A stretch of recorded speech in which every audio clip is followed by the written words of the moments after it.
passar, capítulo 9 do Evangelho de João, ao passar, Jesus viu um cego de nascença.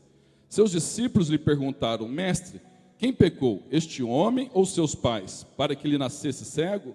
Disse Jesus: nem ele, nem seus pais pecaram, mas isto aconteceu para que a obra de Deus se manifestasse na vida dele. Enquanto é dia, precisamos realizar a obra daquele que me enviou. A noite se aproxima quando ninguém pode trabalhar. Enquanto estou no mundo, sou a luz do mundo. Tendo dito isto, cuspiu no chão, misturou terra com saliva e aplicou-a aos olhos do homem. Então lhe disse: vá lavar-se no tanque de Siloé, significa enviado. O homem foi, lavou-se e voltou vendo.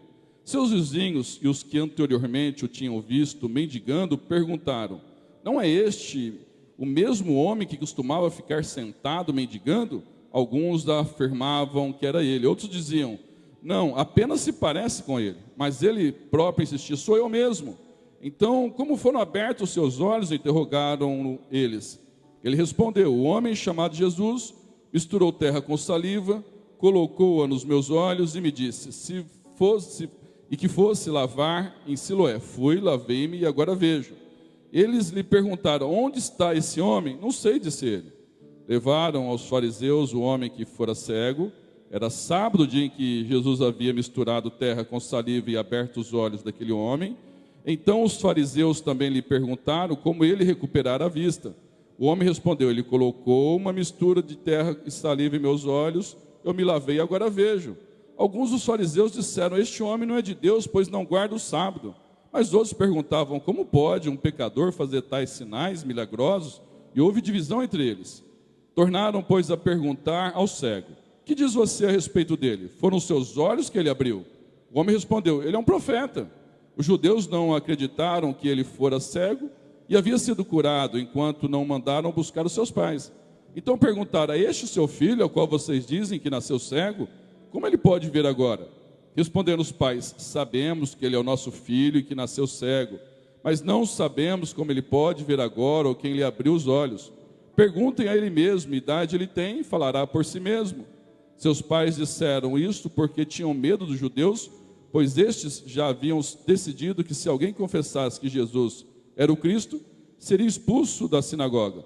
Foi por isso que seus pais disseram: idade ele tem, perguntem a ele. Pela segunda vez chamaram um homem que fora cego e lhe disseram: para a glória de Deus, diga a verdade, sabemos que este homem é pecador. Ele respondeu: não sei se ele é pecador. Não sei se ele é pecador ou não, mas uma coisa eu sei: era cego e agora vejo. Então lhe perguntaram: o que lhe fez ele e como lhe abriu os olhos? Ele respondeu: eu já lhes disse, vocês não me deram ouvidos. Por que querem ouvir outra vez? Acaso vocês também querem ser discípulos dele? Então insultaram e disseram: o discípulo dele é você. Nós somos discípulos de Moisés. Sabemos que Deus falou a Moisés, mas quanto a este, nem sabemos de onde ele vem. O homem respondeu: ora, isto é extraordinário. Vocês não sabem de onde ele vem, contudo ele me abriu os olhos. Sabemos que Deus não ouve pecadores, mas ouve a homem que o teme e pratica a sua vontade. Ninguém jamais ouviu que os olhos de um cego de nascença tivessem sido abertos. Se esse homem não fosse de Deus, não poderia fazer coisa alguma. Diante disso, eles responderam: você nasceu cheio de pecado. Como tem a ousadia de nos ensinar? E o expulsaram. Jesus ouviu que o haviam expulsado e, ao encontrá-lo, disse: você crê no Filho do Homem? Perguntou o homem: quem é ele, Senhor, para que eu creia nele? Disse Jesus: você já o tem visto. É aquele que está falando com você. Então o homem disse: Senhor, eu creio. E o adorou. Disse Jesus: eu vim a este mundo para julgamento, a fim de que os cegos vejam e os que veem se tornem cegos. Alguns fariseus que estavam com ele ouviram-no dizer isso e perguntaram: acaso nós também somos cegos? Disse Jesus: se vocês fossem cegos, não seriam culpados de pecado. Mas agora que dizem que podem ver, a culpa de vocês permanece. Que o Espírito Santo possa revelar a palavra dele aos nossos corações. Uma das habilidades que eu creio que nós temos como pessoas, pode não ser a tua, mas em linhas gerais, é de complicar as coisas. Às vezes eu tenho a impressão que quando as coisas estão muito tranquilas, nós acordamos de manhã e falamos, preciso encontrar algum problema. Está tudo muito tranquilo.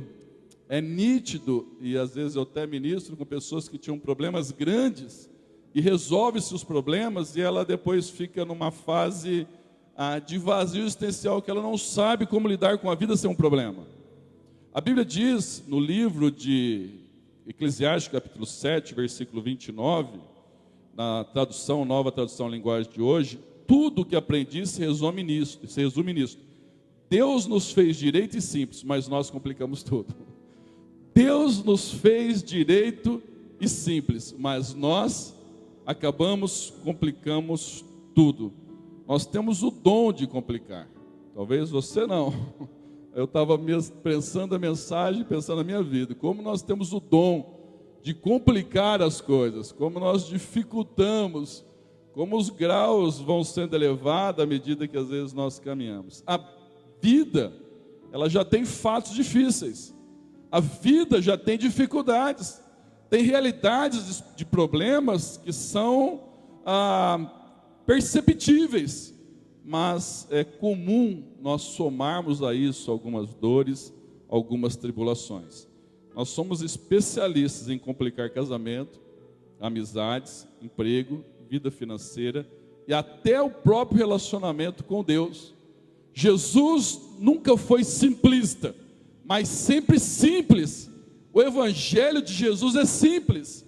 A forma da expressão do Novo Testamento, que a Bíblia diz que Jesus é a imagem de Deus, não é simplista, mas é simples.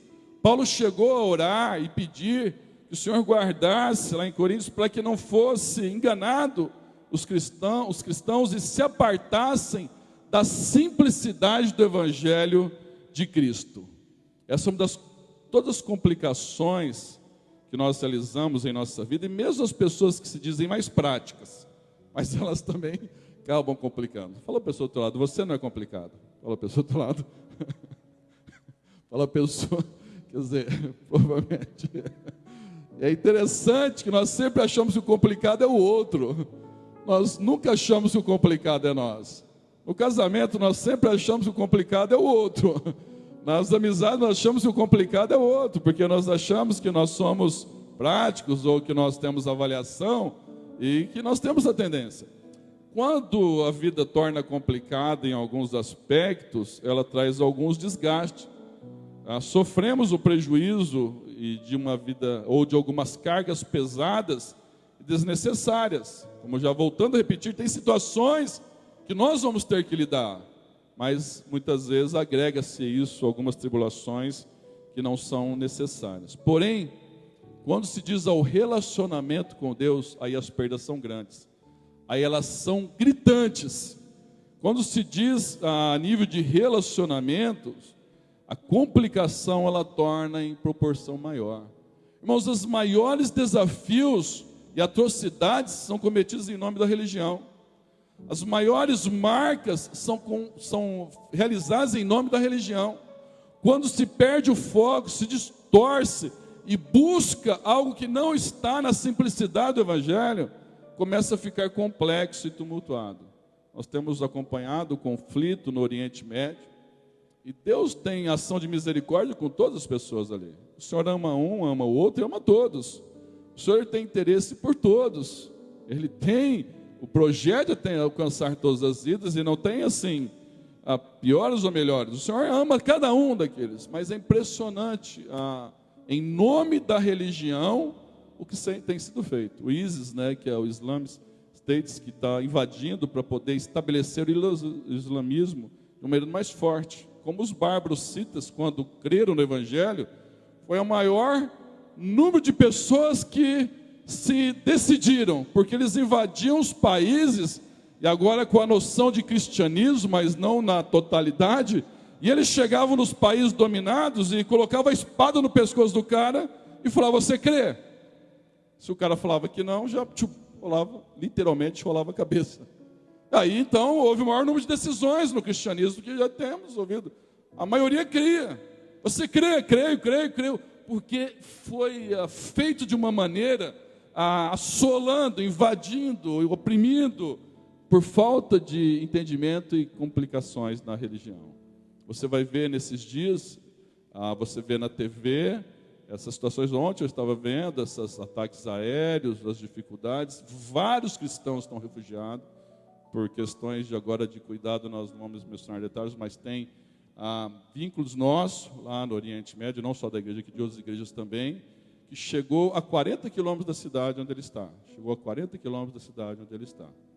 Não aproximou mais, porque os Estados Unidos, então, atacou com a artilharia aérea, e aí preservou de não chegar. Chegou daqui Severina, para chegar onde estão chegando, os cristãos são todos ou mortos, ou tem que fugir realmente. Está vendo um caos de refugiados nas igrejas, nas escolas, nos hospitais. Tem vários nas montanhas refugiados, e vivem um momento difícil. E a questão maior não é nem A, B, C ou D, Deus ama todos, mas é a religião, quando ela vai ficando complicada, ela vai distorcendo o relacionamento com Deus. E isso pode acontecer em qualquer setor. Eu falei islamismo, mas na época das cruzadas, em nome do cristianismo, foi feito atrocidades. No nome do cristianismo, foram feitas barbáries em nome do cristianismo. Não é só um setor porque é daqui ou dali. Tudo que vira fundamentalista, radical, e perde-se a visão do relacionamento com Deus, ele começa a distorcer. Interessante nesse texto, há vários relatos de milagre de Jesus, mas este é o que deu mais polêmica. Você vai ver o capítulo todo, perguntas, indagando, resposta, réplica, tréplica, e não chega, porque as pessoas foram complicando. Você vê o capítulo número 9, Jesus fez vários milagres, realizou muitos milagres, mas nesse, o relato dele, você vê uma complexidade. Primeiro, você vê dos discípulos, de complicar o que já era complicado. Alguém cego de nascença já é complicado. E aí eles levantaram uma tese que era uma mentalidade judaica. Quem pecou? Ele ou seus pais? Queriam buscar resposta para aquele problema do moço, que de nascença já vinha carregando uma limitação física. E eles já complicaram o que estava complicado. Os discípulos. Quem que errou? Quem que foi que pecou? Já queria buscar respostas. É aquela ideia do causa e efeito. E você e eu precisamos entender. Todas as vezes que nós semeamos vento, nós vamos colher tempestade. Não tem como. Mas nem toda tempestade é porque semeou o vento. Todas as vezes que nós semear vento, vai ter tempestade. Mas nem todas as tempestades da vida é porque se semeou alguma coisa. É interessante que basta alguém passar uma dificuldade, se levantam os analistas de plantão, amigos de Jó, para tentar saber por que aquela pessoa está passando um perrengue daquele. E aí vai várias teses. Se está tudo bem, tudo em ordem de Deus, hein? Abençoado. Deus está soprando. Deus é com ele. Principalmente nessa visão que se passa, infelizmente, em algumas mentalidades de evangelismo ou de evangelho distorcido. Vem para Jesus e tudo dá certo. Vem para Jesus e você vai ter a sua BMW. E aí, então, se o cara chegou, está na bênção. Aquele que está na conta estourada, passando uma dificuldade com o filho, enfrentando uma enfermidade, os plantões analistas e que querem buscar resposta, começa a ser pecado. Tem pecado escondido. Tem alguma coisa errada. Tem alguma coisa que a pessoa não está mostrando. Alguma coisa ele fez. E aí nós complicamos o que já é complicado. Aquele moço já era complicado. Eu tinha um fato para lidar. Talvez uma das coisas que eu mais falo no gabinete, entre outras, eu falo para as pessoas, e para mim não é chavão. Eu falo para a pessoa, não acrescenta adorador. Não acrescenta tribulação a tribulação. O que você já está passando é suficiente para te fazer você ter um grande desafio na tua vida. Não acrescente mais dor a isso. O fato em si, ele já é desgastante. Os discípulos queriam uma resposta. Os fariseus complicaram mais ainda, porque começaram a questionar aquele moço. Quem te curou? Por que te curou? Como curou? E chama o pai, e chama a família. e pergunta de novo, e vai virando um questionamento teológico sem fim. E eles complicaram o que era mais complicado. Agora olha para mim, Jesus simplificou. Ele viu uma oportunidade, ele se importou, ele se aproximou, ele curou e depois convidou o homem para segui-lo e adorá-lo. No meio de todos aqueles questionamentos da vida, que não chegavam a lugar algum, Jesus, ele simplificou. Ele olhou aquele moço, ele teve compaixão, ele aproximou, estendeu a mão, ele curou e chamou para seguir. Eu creio que essa mensagem, todos nós precisamos todos os dias da nossa vida. Todos os dias da nossa vida nós precisamos dessa mensagem. A impressão que eu tenho, posso estar enganado e você pode discordar comigo, eu vou te respeitar plenamente, que à medida que passa a vida que era para nós simplificarmos, parece que ela fica mais complicada. Nós vamos complicando mais. Você é criança, a vida é simples. Você é adolescente, ri de qualquer coisa. É até interessante você ficar perto de um grupo de adolescentes que você, às vezes, não vê graça, você fala, onde está a graça? Aonde está a graça? E tudo é motivo para sorrir, tudo é motivo para sonhar de que realmente nós vamos conquistar no mundo. E às vezes a vida vai passando, nós vamos tendo uma dificuldade. A impressão que eu tenho é que nós vamos complicando. Às vezes eu atendo alguma pessoa, e isso acontece na minha vida, está indo tudo bem. Parece que busca um problema para que a coisa não fique tudo tão certo. Problemas grandes, gigantes foram derrotados. Situações, tempestades foram atravessadas. Agora chega a hora da paz. Ah não, mas está tudo muito em paz. Vamos resolver um probleminha aqui em casa para nós não ficar tão tranquilo, porque senão parece que a vida não tem graça. A questão é que a vida passa. E eu e você não estamos isentos disso. E precisamos exatamente da graça do Senhor em relação a isso. Por isso talvez você não seja tão complicado. Aí na convivência é interessante que nós já temos dificuldade para conviver conosco mesmo, com a gente mesmo. Tem dia que a gente não se suporta, tem dia que a gente não dá conta de nós, tem dia que você acorda e fala, Deus, não estou dando conta de mim, não estou me aguentando nem eu. Imagina o outro aguentar. Só que Jesus, ele tem a especialidade de simplificar. Ele tem essa especialidade de fazer diferença. Há muito tempo na minha vida, eu já deixei de lado polêmicas teológicas. As pessoas ficam brigando se Adão tem umbigo ou não, tinha umbigo ou não. O que vai mudar para mim se Adão tinha umbigo ou não? Disse a lenda urbana, mas eu acho que é fato, né, a lenda urbana, que uma igreja dividiu por causa do umbigo de Adão. E surgiu a polêmica por causa do umbigo de Adão. O que vai mudar para mim se Adão tinha umbigo ou não? O que muda para mim? Aí vai lá para a igreja do umbigo de Adão, a igreja de Adão sem umbigo. O que muda para mim no século 21, num mundo tão árido, precisando de esperança, se Adão tinha umbigo ou não? Eu não sou contra a profundidade teológica, acho legal.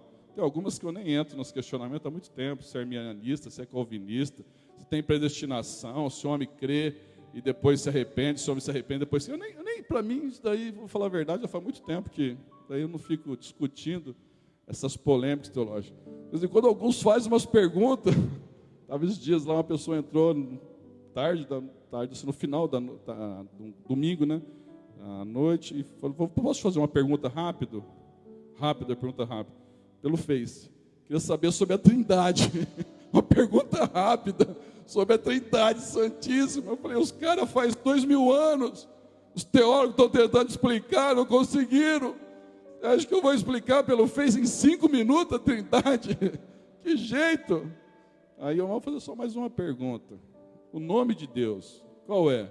Falei, vai logo. Falei, é Yahvé, é o Eu Sou de Êxodo. E aí por aí, eu fico às vezes olhando, falo, Senhor da glória. Um dia estava eu e o Robinson, no CDP, em Itaiúva, ministrando. O que se mais necessita é uma mensagem de esperança, uma mensagem de fé, ter força para superar aquele momento, se erguer, crer em novas oportunidades, é sempre essa mensagem que nós estamos ministrando. Aí terminou, oramos, foi um momento tão precioso, uma pessoa se aproximou, podia fazer uma pergunta? Eu imaginando que ia fazer uma pergunta sobre a vida, sobre perspectiva, sobre oportunidades. Pelo contexto que estava inserido, eu imaginei que era uma pergunta sobre esperança. A pessoa me perguntou: Judas se enforcou ou arrebentou no meio? Judas se enforcou ou arrebentou no meio, porque o texto fala: Judas foi e enforcou-se. E outro texto fala que ele se lançou e se abre as suas entranhas. Eu falei: pergunta ao pastor Robson que te explica aí. Deixa o pastor Robson. Eu fiquei pensando, tanta coisa para falar naquele momento. Preocupar se Judas se enforcou, arrebentou no meio. Nossa, não é errado ter curiosidades. Pessoas gostam de discutir Gênesis 6, os filhos de Deus com as filhas do homem, os nifilins, e aquela história toda. Não é errado. Quem gosta de profundidade teológica, tem galera que gosta do Apocalipse, quem é a besta 10 chifres, quem é o cavalo amarelo, quem é o cavalo vermelho. O pessoal gosta, tem quem gosta, legal. Só que o Evangelho, você pode conhecer, mas ele tem uma simplicidade. Jesus, ele foi sempre simples. Alguns pontos para nós pensarmos juntamente nesta manhã, esta noite, que sempre nos ajuda a simplificar a vida que o Pai nos dê graça. Primeiro, Jesus sempre vê você primeiro. Sempre ele te vê primeiro.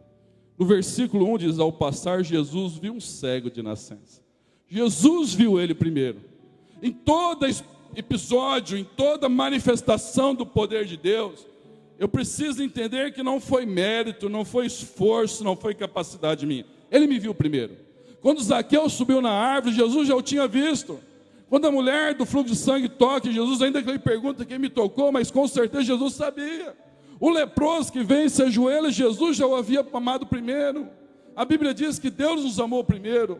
Nós o amamos porque Ele nos amou primeiro. Jesus, Ele vê. Jesus, Ele sabe do meu e do teu coração.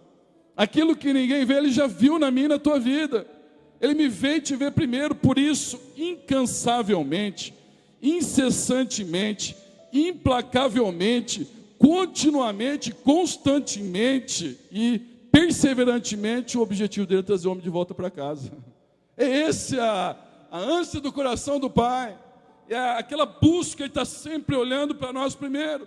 Quando nós voltamos os olhos para o Senhor e nos rendemos a Ele, é porque Ele nos viu primeiro.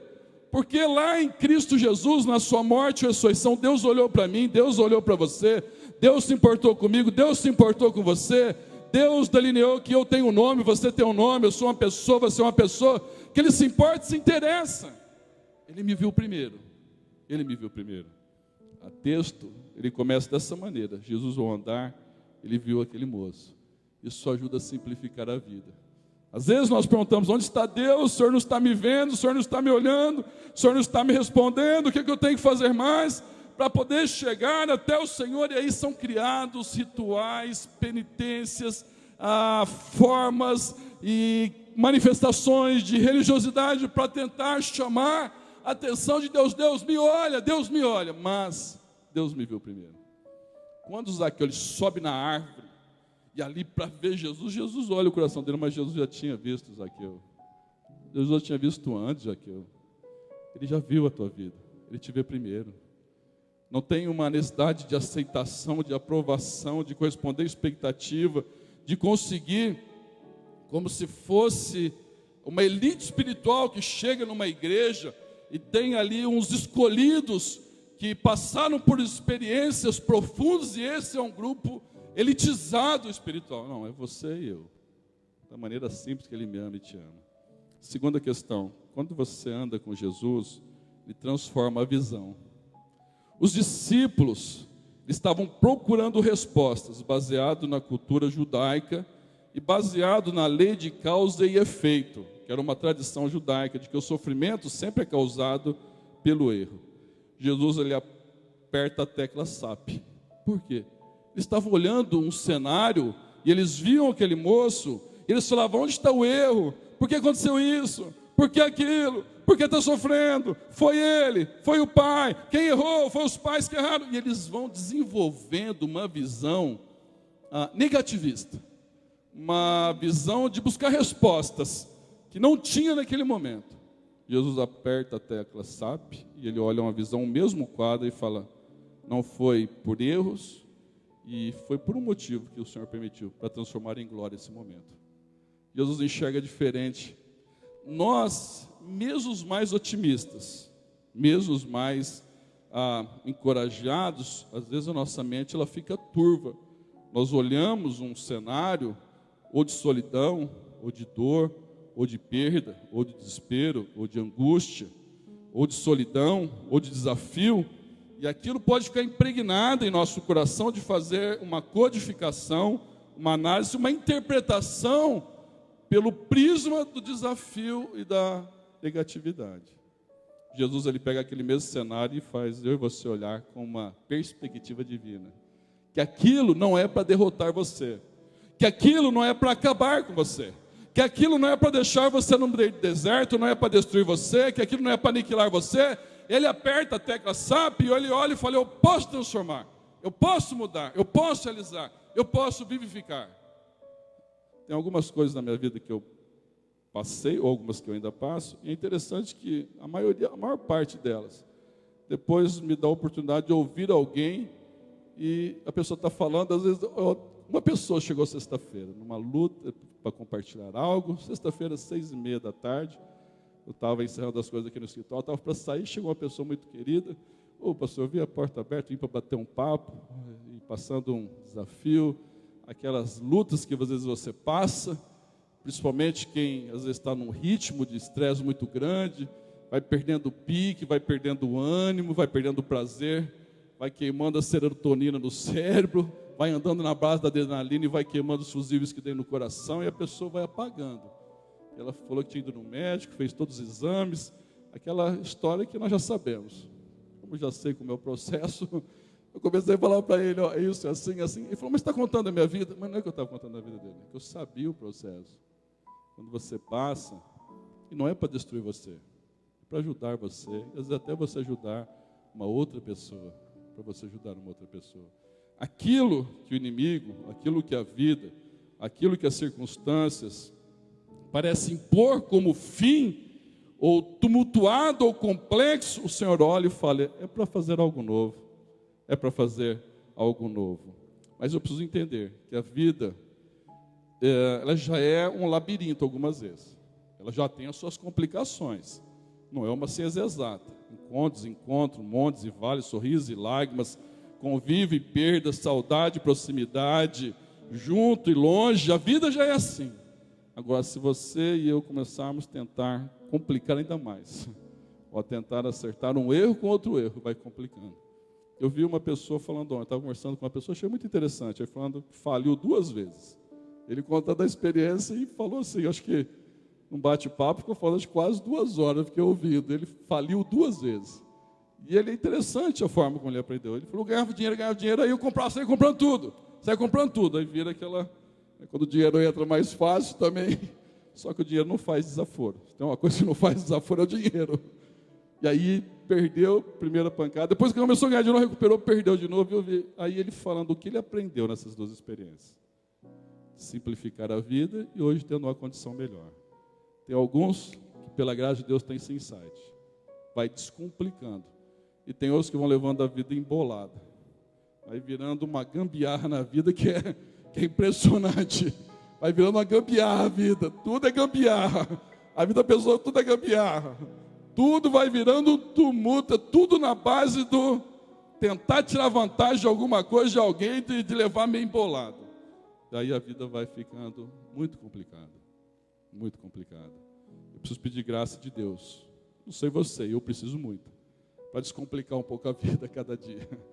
Eu preciso de graça de Deus para cada dia entender, e agora eu passo para o terceiro aspecto, que fazer o que Jesus pede será sempre melhor, mesmo quando nós não entendemos. Chega aquele rapaz, e Jesus o vê, aproxima dele, a maioria dos outros milagres as pessoas vão até Jesus, esse Jesus vê ele, vai até ele, e Jesus vai curá-lo, e Jesus usa uma metodologia inusitada. Jesus usa uma forma totalmente não convencional. Gospe no chão, faz saliva, gospe no chão, pega saliva, faz um barro, coloca no olho do cara e fala, vai lá lavar no tanque de Siloé.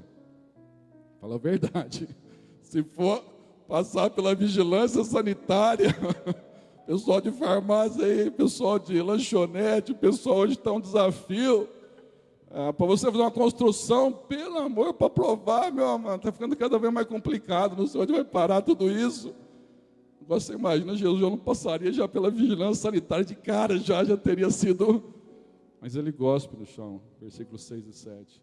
Ele coloca no olho daquele rapaz. Interessante, Jesus falou para ele, mas não tem a cura acontecida. Vai no tanque de Siloé e lava. Não tem nada de convencional, nada de entender naquele momento. Talvez um outro falaria, poxa, eu venho numa igreja, não vai fazer isso. Chego numa igreja e alguém gospe no chão e põe no meu olho uma baba e manda eu ir lavar no tanque. Não, para com isso. Aquele moço só fez uma coisa. Só obedeceu. Só obedeceu. É claro que eu entendo que algumas curas, e todas as curas de Jesus, elas não foram padronizadas, até para que não fosse estabelecida uma doutrina. Então, ele cura de várias formas diferentes, para que não se padronize uma doutrina, em cima de uma experiência. E aí, para que não ficar, só tem que ser dessa maneira. E eu vejo isso algumas vezes, todas as vezes que dentro do cristianismo ou qualquer religião tentar pegar experiências e estabelecer uma doutrina, vai perder o foco. Toda doutrina, ela é fundamentada em princípios revelados, confirmados e repetidos pelo menos 3 vezes na palavra do Senhor. Toda doutrina é fundamentada dessa maneira. Experiências são experiências, senão as pessoas hoje começam a ter experiências e em cima de experiências elas criam doutrinas e paradigmas e padrões que os outros têm que ter. É fato, tem uma igreja, foram expulsar demônio de uma pessoa, isso faz um bom tempo, não é daqui da cidade, com certeza. E a pessoa vomitou na hora da libertação. Isso acontece. Já vi mais de uma vez pessoa vomitar na hora da libertação. Já vi pessoas cuspir cabelo, já vi pessoas das coisas mais... Pessoas que comeu coisa consagrada, pessoas que você vai orar e a pessoa começa a chegar perto e vai dando aquela ânsia. Eu vi mais de uma vez acontecer isso, mas não é padrão. É experiência que acontece em alguns momentos. Essa igreja oraram, a pessoa vomitou, aí criou-se uma doutrina, que toda pessoa para ser liberta tinha que vomitar.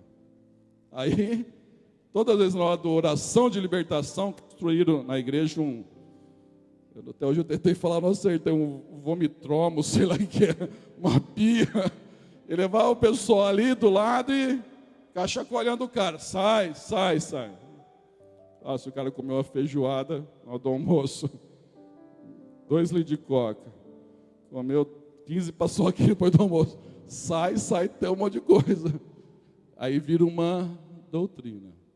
Jesus, ele faz de formas diferentes para que não fique padronizado. Por isso você nem tem como domesticar o Espírito Santo e falar, se não for, eu já ouvi pessoas falando, se não for desse jeito, eu não quero. Fui falando, mas aqui, irmãos, qual que é o ponto de simplificar? Ele não entendia nada, aquele moço naquela hora. Não tinha nexo. Não fazia sentido, mas depois que ele foi, lavou, ele voltou vendo. Olha para mim, por gentileza. Tem coisas na minha, na tua vida, que a hora que você obedece não tem sentido algum. Não faz sentido nenhum na minha, na tua vida. Você só vai entender lá na frente por que o Senhor te deu aquela direção. Por que você confiou, por que você creu, por que você deu passo de fé, por que você avançou, por que você seguiu? Porque na hora, no momento, no time, ali em loco, você não consegue entender porque aquilo tudo está acontecendo. E naquela hora o Senhor só pede uma coisa: obedece. O filho tem mania disso, mas por quê? E o pai tem mania, porque sim. O filho tem mania de perguntar, mas por quê? E o pai, porque sim. Não, porque sim não é resposta. Porque eu já me nada argumenta mais. Não, porque sim não é resposta. Deus, algumas vezes, Ele fala para mim, para você, apenas faça. E pode ter certeza que fará sentido e vai ser o melhor, sempre obedecer, porque Ele tem o melhor para mim e para você, mesmo quando nós não entendemos. Mesmo quando tudo está tão complexo, turvo, embaçado, cinzentado, sem compreensões maiores, é a hora de você caminhar em fé a Deus. Eu sei que o Senhor está segurando na minha mão. Eu sei que o Senhor não desistiu de mim. Se o Senhor falou para mim continuar perseverando em oração, eu vou perseverar. Se o Senhor falou para mim não desistir, eu não vou desistir. Se o Senhor falou para mim crer, eu vou continuar crendo. Se o Senhor falou para mim seguir, eu vou continuar seguindo e obedecendo. Mesmo que eu não entenda nada, lá na frente vai fazer algum sentido. Na hora, às vezes não faz. Quarto aspecto, caminhando agora para o final, sobre simplificar a vida, é melhor experimentar do que explicar. Uma das coisas que é perfil meu, talvez pela minha forma de sempre está num lugar pensando nessas questões, que mais me entristece o coração, entre outras, é quando eu vejo uma pessoa na minha frente com teorias, com informações, com conhecimento e com análise perfeita dos fatos, mas que não sai do lugar, que a vida não aconteceu absolutamente nada. Não são poucas pessoas que passam a vida explicando e não experimentando, que passa a vida, não sou contra a teologia, eu sou a favor, sou pastor, mas teologizando e não experimentando, que passa a vida, eu fico às vezes imaginando, mas gente, aonde vai chegar isso? Todo conhecimento é importante, que a Bíblia diz, meu povo está sendo destruído por falta de conhecimento. O conhecimento, ele é importantíssimo para não se tornar fanatismos e perder o rumo e os focos. A Bíblia mesmo diz, Paulo diz, antes crescei na graça e no conhecimento de Deus. João diz, a vida eterna é essa, que te conheçam a ti só, por único Deus. Oséias fala, e o Senhor diz, e conhecereis e prosseguireis em conhecer ao Senhor. Conhecimento, ele é de Deus, mas o conhecimento desassociado da experiência prática, ele vira uma teoria vazia. Eu tenho conhecimento e fiz todos os cursos imagináveis e com currículo de como ganhar pessoas para Jesus. Eu chego nos 80 anos da minha vida, nunca ganhei uma pessoa para Jesus. Nunca levei ninguém no Evangelho. Eu nunca levei ninguém aos pés do Senhor Jesus. Virou teoria. Virou teoria que não é empírica. Virou teoria que ficou apenas na esfera das palavras. Esse moço, eles ficam perguntando, você vai ver na sequência, como que foi? Quem que foi? Ele é pecador? E ele vai dar a resposta no versículo 25, parte B. Se ele é pecador, eu não sei. Uma coisa eu sei, que eu era cego, agora eu vejo. Eu tenho uma experiência. Eu não tenho as explicações. Eu não tenho a teoria completa ainda. Eu não sei como aconteceu. Eu não sei explicar o trâmite, o processo. Mas uma coisa eu sei, eu era cego, agora eu vejo. A experiência. Uma das coisas que eu tenho visto, isso no acompanhamento de igreja, pessoas tinham 15 anos, e quando você vai passando a idade, vai tendo essa referência, né? Professores ainda mais, eu vejo às vezes sair com a Leninha, foi meu aluno. Professor é referência que vai me nada, não. Casou, está com um filho, era meu aluno. Tem alguns que eu vejo com 20 anos. Ele chegou e falou uma teoria. Depois está com 25 anos. Ele está com 30. E continua na teoria a vida toda. E vai virando, eu fico imaginando, o que falta para só começar a fazer?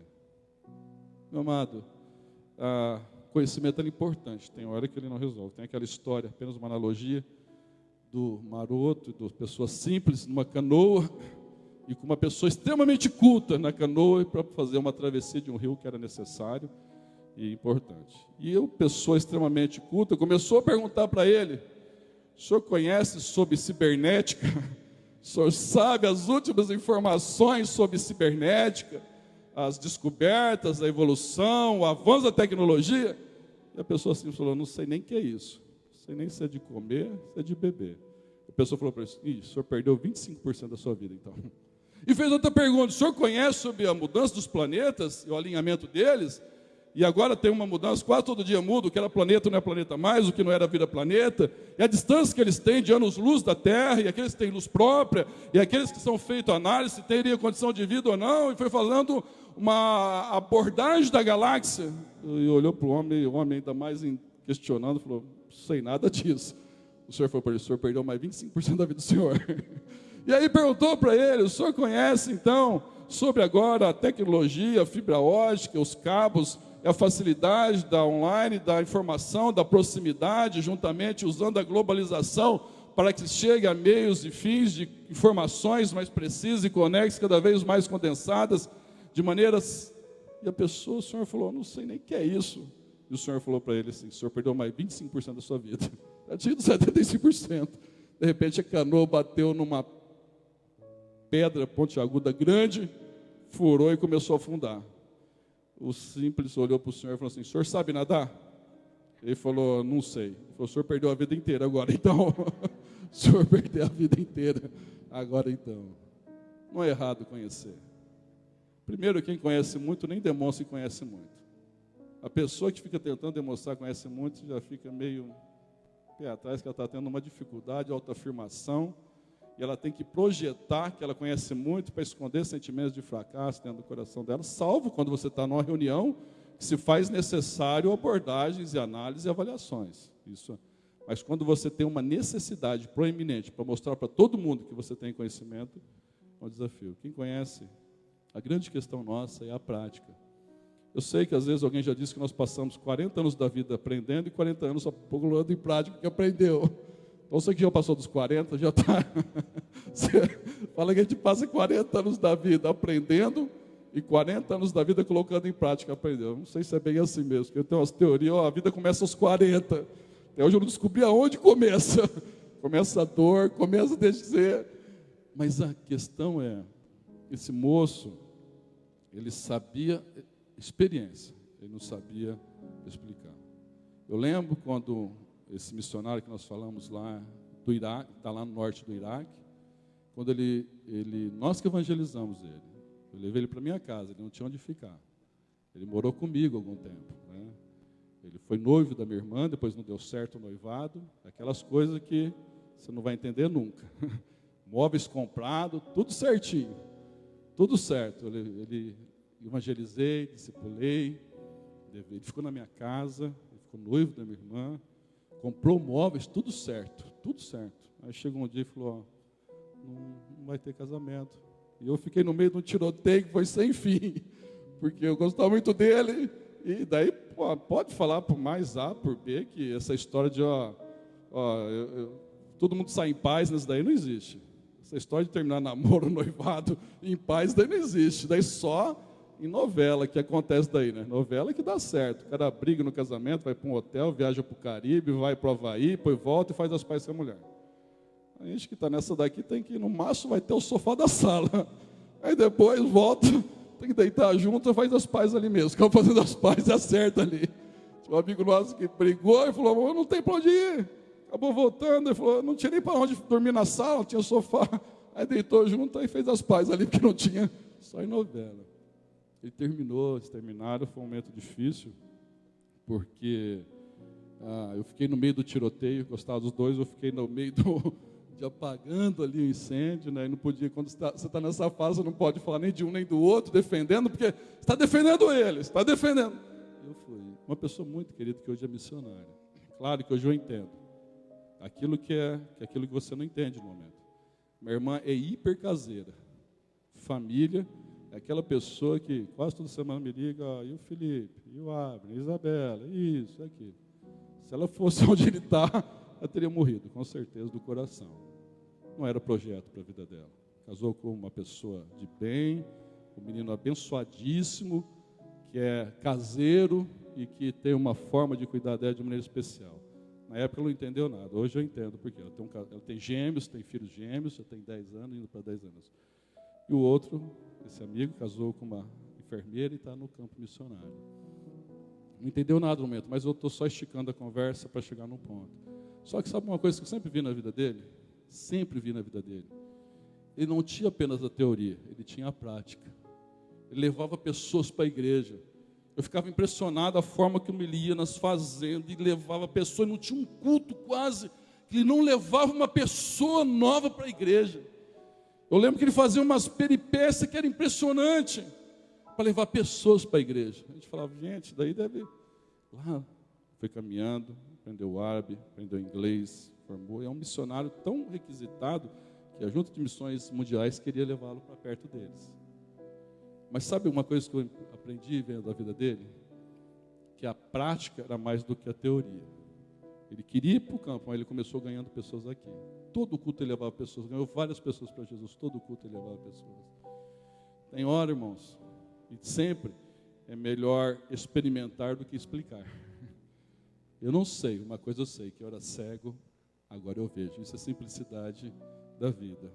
Último aspecto, para nós encerrarmos. A cura é apenas o início do que Deus quer fazer em você. É apenas o início daquilo que Deus quer realizar na minha e na sua vida. Você vai ver no versículo 36 a 38. Aquele moço ele foi expulso, 56 a 58. Aquele moço ele foi expulso da sinagoga por professar, ou para expressar que é Jesus quem tinha o curado. Jesus vai de encontro a ele. Você crê no Filho do Homem, referindo a ele mesmo. Ou aquele moço fala, eu não sei quem é. Jesus se apresenta e ele diz, eu creio, e o adorou. Vários cegos foram curados no tempo de Jesus. Vários cegos. Poucos voltaram para adorar. Esse é um deles. A cura não foi a ultimação de Jesus. Ela foi um passo. E sempre na minha e na tua vida, Deus começa uma obra, não é o final.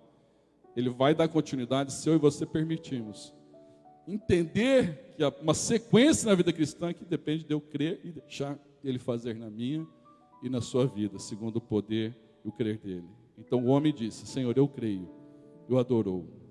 Para encerrar nesta noite, eu li uma frase do Bill Hybels. Bill Hybels hoje é uma referência de liderança da igreja do Willow Creek, Estados Unidos, e eles que ministram o Summit. Ele fala sobre isso, sobre simplificar a vida. Eu queria encerrar com essa expressão, esse pensamento. Você pode simplificar grandemente a sua vida, reconhecendo quando a estação em que você se encontra está encerrando e quando é o tempo de seguir adiante. Tem hora que tem estação da nossa vida que não encerrou ainda e nós a encerramos antecipadamente e a vida fica complicada. Deixamos um ministério de servir ao Senhor antecipadamente, deixamos um projeto antecipadamente, deixamos às vezes um relacionamento antecipadamente. Esse é um fato e a vida fica complicada.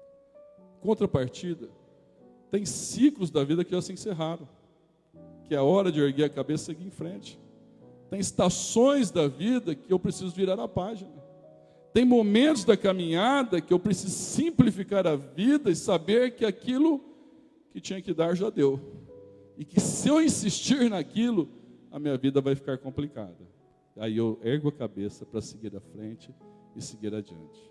Aquele moço, ele entendeu, e eu concluo aqui, que aquele ciclo da vida dele tinha encerrado.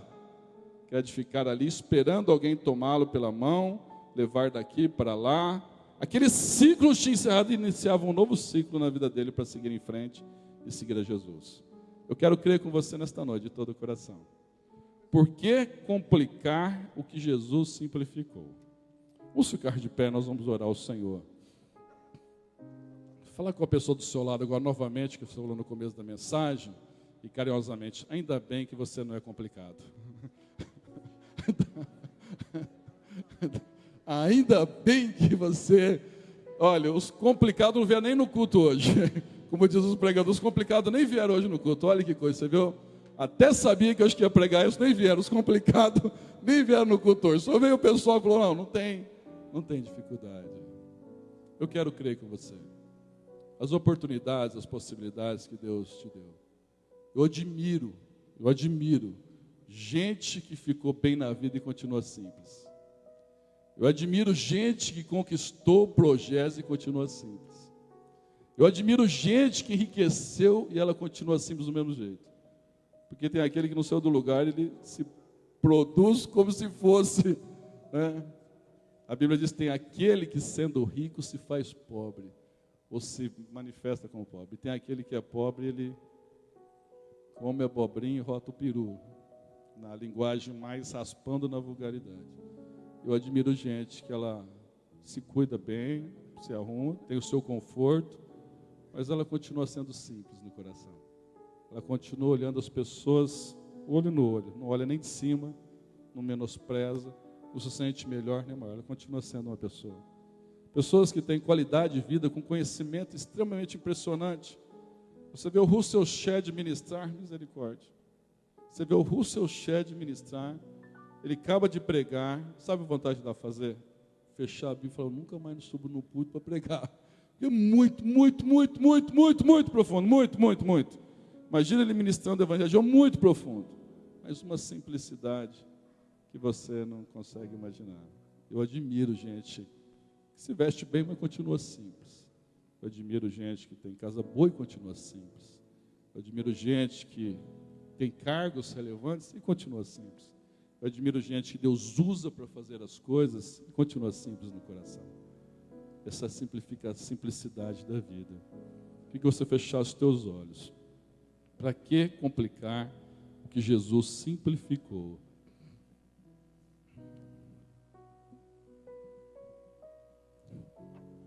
a morte e a ressurreição de Jesus. Às vezes nós ficamos pensando, mas o quê? O que eu prego para as pessoas? O que eu faço? Prega a morte e a ressurreição de Jesus. Prega a mensagem de esperança do Evangelho. Vai orando ao Senhor nesta noite, meu amado. Deus tem te dado oportunidades, Deus te dado possibilidades. Cresça em conhecimento, se esforce para fazer o melhor. Manifeste com excelência. Faça cursos que você puder fazer em qualquer área da tua vida.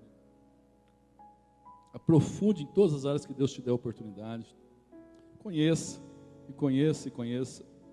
Mas mantenha a simplicidade no coração, sabendo que a experiência vem primeiro, ou ela que desemboca para a prática da vida, que todo conhecimento que não desemboca para a prática da vida, ele fica sem sentido. Vai orando ao Senhor nesta noite, pedindo: Deus, me dá graça. Jesus viu você primeiro. Tem hora na nossa vida que nós não sabemos nem onde começar para desembaraçar. Tem hora que na nossa vida que nós não conseguimos nem pegar o fio da meada para poder dar uma sequência. Tem hora da nossa vida que nós estamos tentando trocar o pneu com o carro andando. E aí eu preciso de Jesus, o Senhor está me vendo. Me ajuda a simplificar, Jesus. Me ajuda a simplificar, Senhor. Eu quero crer com você nesta noite. Você vai pedir ao Senhor que andar com Jesus transforma a sua visão, a sua forma de enxergar os discípulos, enxergar aquele moço pela perspectiva do julgamento limitados por uma tradição judaica, que o sofrimento é causado pelo erro. Jesus viu a glória de Deus. Jesus, ele viu o que os discípulos não conseguiam ver. Simplificar é ver como Jesus vê. Faz o que Jesus pede e será o melhor, mesmo quando você não entende, mesmo quando não for convencional, mesmo quando não fizer sentido, mas as coisas terão sentido lá na frente. É melhor experimentar do que explicar. A cura é apenas o início do processo do Senhor. Ore ao Senhor de todo o seu coração. Ore ao Senhor intensamente. Irmãos, Deus usa pessoas em nossas vidas. Não tem ninguém que passe por aqui que Deus não use pessoas em nossa vida. Se você quiser caminhar sozinho, não é o projeto de Deus. O ferro afia o ferro e pessoas afiam pessoas. Deus usa amizades sinceras que você deve cultivar e guardar com carinho no coração, porque estão cada vez mais raras e escassas. Pessoas que vão querer o teu bem e fazer o melhor para te auxiliar. Deus usa pessoas em nossas vidas.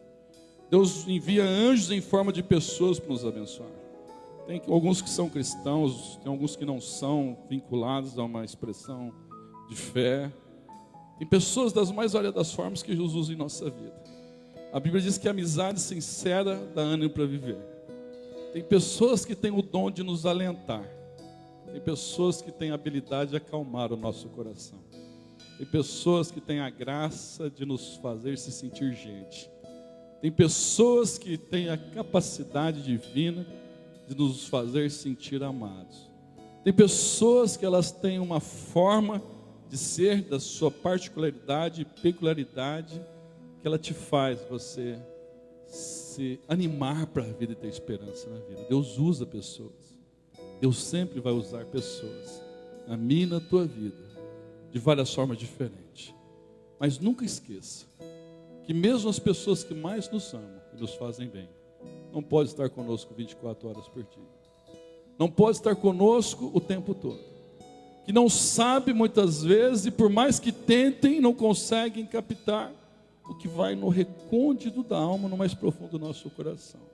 Que por mais que nós tentemos expressar, ela não vai conseguir perceber toda a dimensão do que aquilo representa para você. Jesus vê e conhece. Ele vê e ministra no meu e no teu coração. Eu estava lá no velório hoje, ouvi o pastor Benedito, eu vi a filha que foi cantar o cântico, que cantava no Dia das Mães. O último cântico que ela cantou no Dia das Mães, ela estava ali com o microfone na igreja cantando, porque o culto fúnebre foi na igreja. E eu vi ela cantando. Eu fiquei imaginando, ninguém pode entrar no coração e arrancar a dor que é desesperadora. Ninguém, por mais que apoie, dê palavras e abrace, que faz tanta diferença na nossa vida, um abraço verdadeiro, um abraço significativo. Aquela pessoa que enxuga a nossa lágrima faz tanta diferença, mas ninguém, por mais bem intencionado, consegue penetrar no fundo do coração numa hora dessa e arrancar aquele aguilhão que está dilacerando a alma e colocar bálsamo e falar: segue em frente que eu estou com você. Ninguém consegue. Jesus consegue.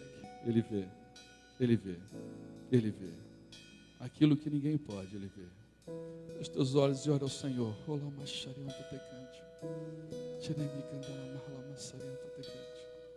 Bendito é o nome do Senhor. Exaltado é o nome do Senhor. Pai, nesta noite, nós, e particularmente eu reconheço quanto, como diz a tua palavra, o Senhor nos fez direito e simples, e nós complicamos tudo. Nos dá graça, ó Pai, de não ser simplistas, mas simples no crer da tua palavra, de crer no teu evangelho, ó Pai, de crer nas tuas verdades. Em nome de Jesus, vai ministrando em cada um que está aqui, os que estão acompanhando o culto online, as crianças, as irmãs que estão no berçário, os bebês, em todas as áreas, e as pessoas que não estão aqui, estamos lembrando delas, que o Senhor possa ministrar no coração, envolvê-los com o teu amor, e desembaraçar na vida que só o Senhor pode fazer. Toma pela mão, segura de maneira especial, ó Pai.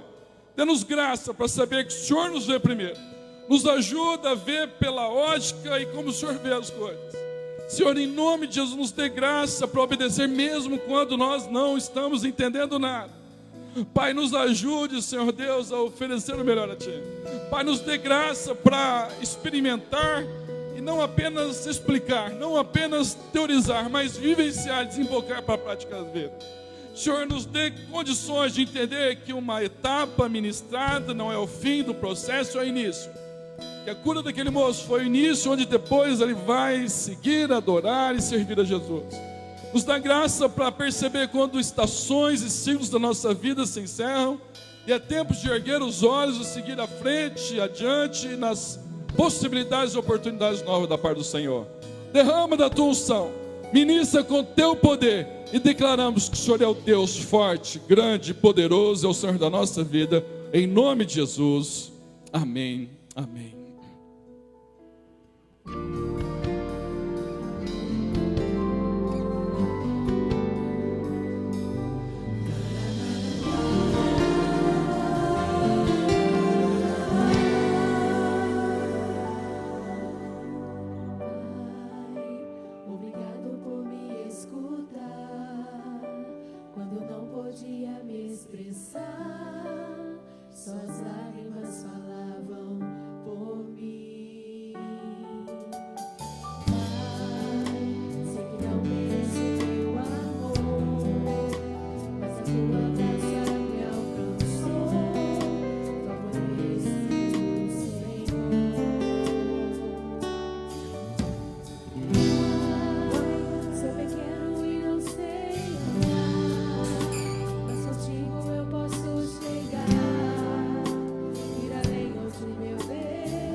Você crê nisso de todo o teu coração?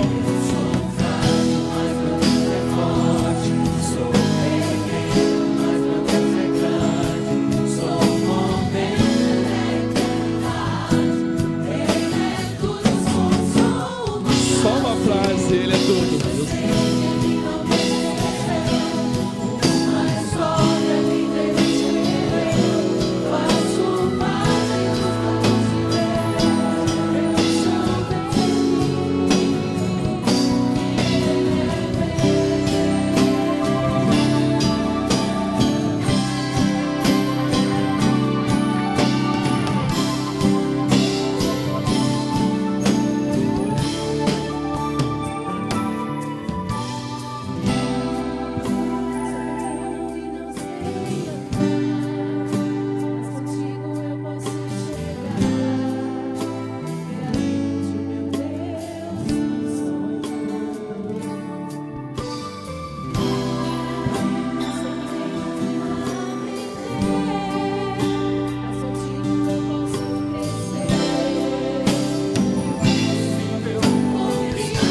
Você crê nisso, declare todo o teu coração.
Aleluia, pode aplaudir bem forte o Senhor.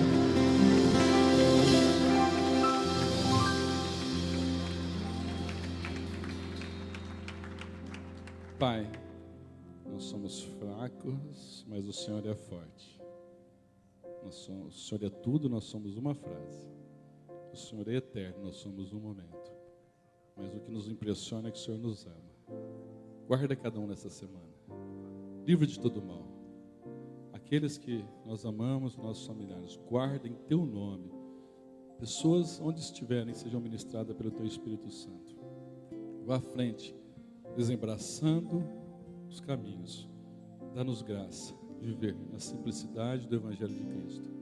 E que a graça vivificadora do Senhor Jesus, o amor de Deus Pai e a comunhão do Espírito Santo seja com todo o povo do Senhor, hoje e para sempre. Amém. Amém. Pode sentar, por favor.